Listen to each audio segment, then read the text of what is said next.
Another day, another basketball stories na naman ang pagkikwentuhan natin. At ngayon nga ang balitang pagkuha ng Houston Rockets kay Drew Holiday at ang balitang posibleng pagkuha ng Golden State Warriors kay Michael Malone. Sa pagkapanalo nga ng Houston Rockets ay isang magandang senyalis na nga ito na makakabuo na sila ng chemistry at makakakuha na ng momentum sa kanilang mga laban. Gumaganda na rin naman nga ang kanilang mga ginagawang play sa kanilang opensa na siyang dahilan ng kanilang panalo.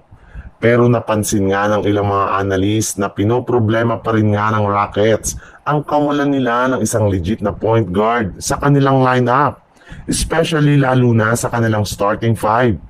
Nakakagawa pa rin sila ng napakaraming turnover na siyang sumisira sa kanilang mga laro at nagiging rason ng kanilang pagkatalo. Kaya mismo ang dating NBA player nga na si Jeff Teague ang nagsabi na inaasahan na nga niya na susugal ang Houston Rockets sa pagkuha ng bagong point guard sa darating na trade deadline.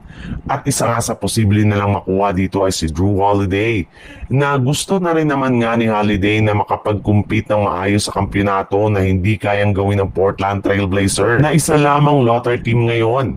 Kaya magiging madali lamang sa Rockets na makipagnegosasyon kay Holiday at sa Blazers ngayong season. Sa ibang balita naman, ayon sa mga ilang mga fans at analyst, ang tunay nga daw na nagpapatalo ngayon sa Golden State Warriors ay ang hindi pa rin natitigil sa paggamit ito sa kanilang signature small ball rotation.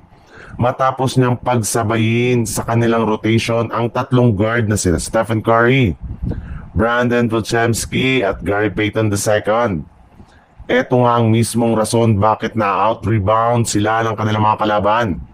Sa madaling salita, dahil nga sa paggamit ni Steve Kerr ng mga guard, ay hirap nga sila na makipagbanggaan at makipagsabayan sa ilalim ng basket laban sa mga malalaking player ng Blazers. Sa ngayon nga ay 0-2 na sila sa kanilang regular season series laban sa Portland. At higit sa lahat, malapit na rin naman nga ang Warriors sa ma-eliminate sa NBA Cup. Kaya mukhang delikado na nga talaga ang kanilang team dahil sa pinagagawa ngayon ni Coach Steve Kerr. Posible nga daw natanggalin na nila si Steve Kerr sa mga susunod na linggo at mas piliin na lamang kunin si Michael Malone na sanay sa paggamit ng big lineup.